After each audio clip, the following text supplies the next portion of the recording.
Hi there Pisces, thank you for joining me for your monthly forecast for September. This month takes off in absolutely spectacular style. The Sun in your sector of relating is going to be forging an amazing link with Pluto, the planet of change, which is in the most optimistic and far-sighted part of your scope. I think you will have found over the last 3 or 4 years there's been some fundamental changes going on in your world, but this particular change can be linked towards those people you're closely linked to. So this could be a partner in a romantic context, it could be someone you work with, it could be a friend. But one way or another, you seem to spur each other on and can be very positive for one another. This is further enhanced from a romantic viewpoint on the 5th, when an amazing Jupiter new moon is going to give you a huge opportunity in the following month to hook up with someone who really understands what makes you tick. And you're going to be much more relaxed. You can really be the authentic you, or can you? Because nothing in astrology and life is one-dimensional. There's always multifaceted influences going on all at the same time. And there is a really heavy, clunking astrology aspect going on in the first 2 weeks of this month between Mars, which is in your sector of service, and Mars doesn't do service, and Saturn, which is in your sector of freedom, and Saturn's not keen on freedom. So I do feel that obligations, or that part of you that can easily be called upon in situations where other people are struggling, in other words, that part of you that can be very obliging, very giving, sacrificing, I don't think that's the way to go this month for you. You need to be careful to guard your time jealously. If you offer your services freely, I'm afraid people may take you for granted. They may use you a little bit. You need to be conscious of this. Equally, if you narrow your focus and concentrate on the things that are important to you, you've much greater chance of succeeding. I'm not talking about being selfish or unkind, but just not getting caught up in losing your focus is going to be really important. Mars in the 6th solar house, as it is very good for working very hard, and you may be able to really put in a lot of effort this month. But at the same time, Saturn can drain you if you overdo it. And there's going to be a critical point where you can just tip over it, and it may be hard to see it coming. So try to pace yourself. And that means saying no sometimes and having the confidence to do so. Now on the 9th, Mercury moves signs. It moves out of your sector of relating into an area which is much more probing. Don't necessarily take what people tell you, particularly about money, for the rest of this month at face value. There may be some surprises, even some instant demands. Scratch a bit further in and you may see that someone's trying it on. Be cautious though, because there may be some renewals around the insurance sphere that you've forgotten about that do need to be done.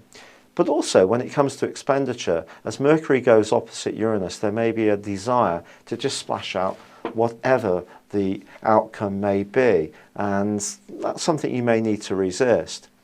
However, ironically, Mars then goes on from the 10th to the 20th to forge a delicious angle with Uranus.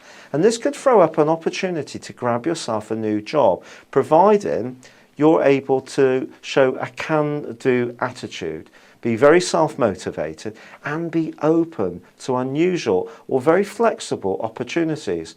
If someone offers you a part-time role, for example, and it's not really what you want, but there is nothing else on show, why not consider it? Once your foot's in the door, it may lead to lots of things developing from this. So do be very flexible in your thinking, and it can really be very positive for you later this month. And an opportunity can come out of the blue which can really thrill you to earn more money, not less. On the 19th, there is going to be a very important full moon. It comes at the end of a week when Neptune, your ruler, forges a beautiful link with Venus. You may find yourself connecting with someone and thinking, is this the one if you're single?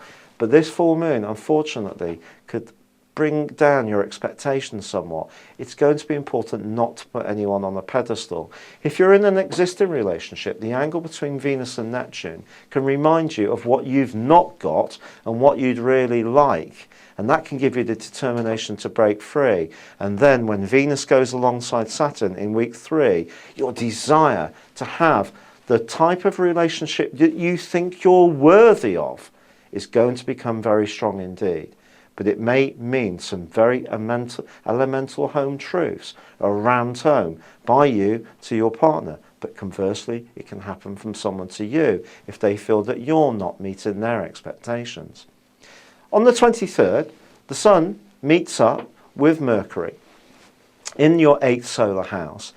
And in a more spiritual sense, this can see us getting sudden impulses to change things in our life. We don't often plan these. They can just come about.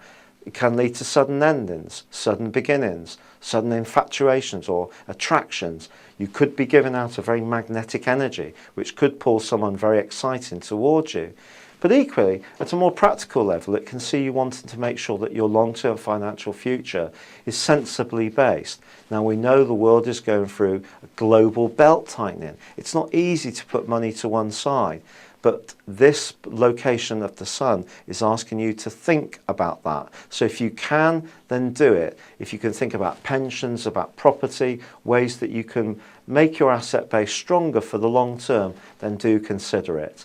I do think when Mercury moves, in the last couple of days of this month, into the free-spirited 9th solar house for you, you will end September thinking that it's been quite an immense month. And as you turn around and look back through it, I do feel that you can have quite a lot of satisfaction of some of the things that happen. There are some unique opportunities there, but it's about having the confidence to change. Say no when it's not always in your best interest, but also be honourable around your relationships too. Thank you for joining me. Good luck and goodbye for now.